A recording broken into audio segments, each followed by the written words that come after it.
5 seconds. Start. கொடி நாள் விழாவில் கலந்து கொண்டு மேதகு ஆளுநர் உரையாற்றியதாவது: நண்பர்களே, ஒவ்வொரு ஆண்டும் நாம் கொடி நாளை கொண்டாடி வருகிறோம். இந்த நாள் எதற்காக கொண்டாடப்படுகிறது என்பதை நீங்கள் அனைவரும் நன்றாக அறிவீர்கள்.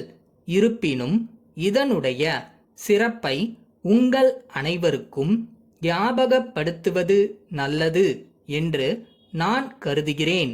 இவ்விழாவின் மூலமாக நாட்டு மக்களுக்கும் சில செய்திகளை தெரிவிப்பது என்னுடைய தலையாய கடமையாகும். நமது நாட்டு இராணுவ வீரர்கள் நாட்டின் பாதுகாப்பிற்காக இரவும் பகலும் அயராது விழிப்புடன் எல்லையோரங்களில் காவல் காத்து வருகிறார்கள். கடும் பனியிலும் குளிரிலும் அவர்கள் ஆற்றி வரும் பணி மகத்தானது. நாட்டின் பாதுகாப்பே முதல் பாதுகாப்பு என்ற எண்ணம் அவர்கள் ஒவ்வொருவர் உள்ளத்திலும் வேரூன்றி இருப்பதை அவர்களின் உயிர் தியாகத்திலிருந்தே நாம் தெரிந்து கொள்ளலாம். தமது உயிரை துச்சமென மதித்து நாட்டுக்காக உயிர் தியாகம் செய்யும் இராணுவ வீரர்களுடைய குடும்பத்தை காப்பது இந்திய நாட்டு குடிமக்கள் ஒவ்வொருவரது கடமையாகும். நாட்டை காக்கும் பணியில் ஈடுபடும் போது போர்க்களத்தில் பல வீரர்கள் தங்கள் உடல் உறுப்புகளை இழந்து விடுகின்றனர். அவர்களின் நிலையை எண்ணி பார்க்கும்போது நம் கண்கள் குளமாகின்றன. அதேபோன்று தந்தையை இழந்து வாடும் குழந்தைகளை பேணிக் காப்பது நம் அனைவரின் உரிமையும் கடமையும் ஆகும். போர்க்களத்தில் வீரதீர செயல்களை செய்து வீரத்தை நிலைநாட்டிய இராணுவ வீரர்களுக்கு அரசாங்கம் பல பதக்கங்களை குடியரசு தின விழாவில் அளித்து அவர்களை கௌரவிக்கிறது என்பதை நாம் அறிவோம்.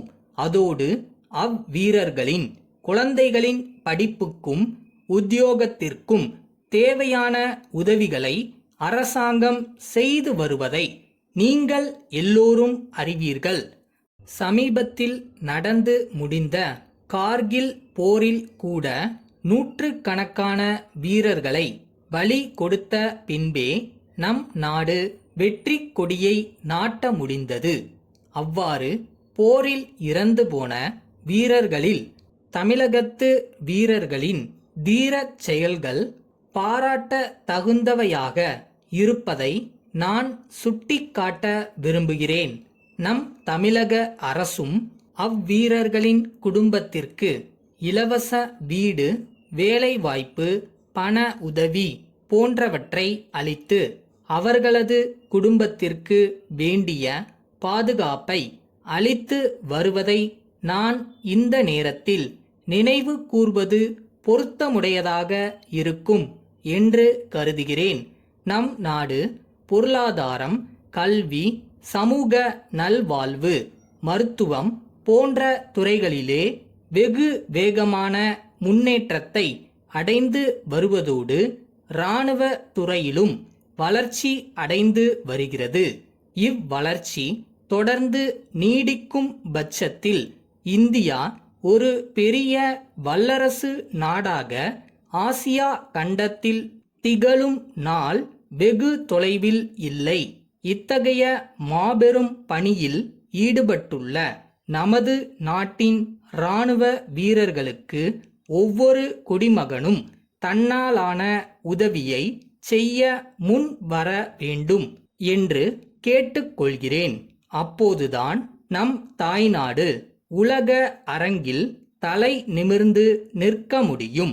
அதற்கு நாம் அனைவரும் உறுதுணையாக இருக்க வேண்டுமென்று கேட்டுக்கொண்டு உரையை நிறைவு செய்கின்றேன். வணக்கம். சென்னை வடபழனியில் குடியிருக்கும் திரு மார்த்தாண்டம் சென்னை வடபழனி இந்தியன் வங்கியின் மேலாளருக்கு எழுதிய கடிதம்.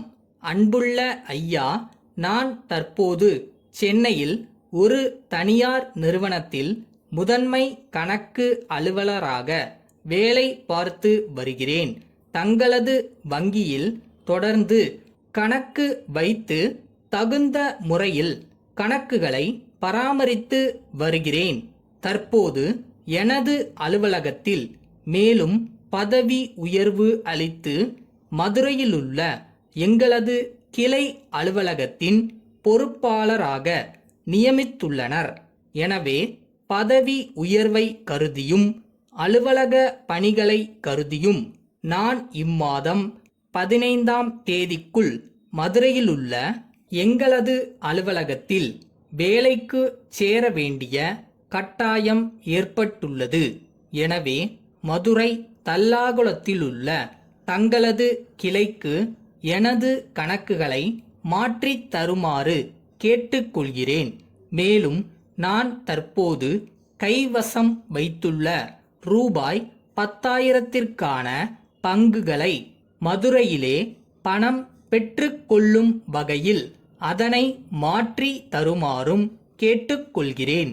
மேற்படி பங்குகளின் மீது கடனாக 2,000 ரூபாய் கோரி இன்று விண்ணப்பம் செய்துள்ளேன்.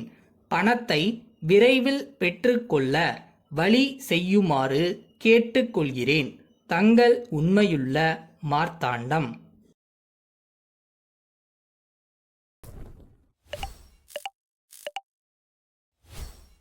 ஒரு ஸ்டேஜ்லயும் யாராவது ஒருத்தர் நம்ம மேல நம்பிக்கை வைக்கணும். ஆனா மோஸ்டா அந்த நம்பிக்கையை நாம நம்ம மேல வைக்கணும்.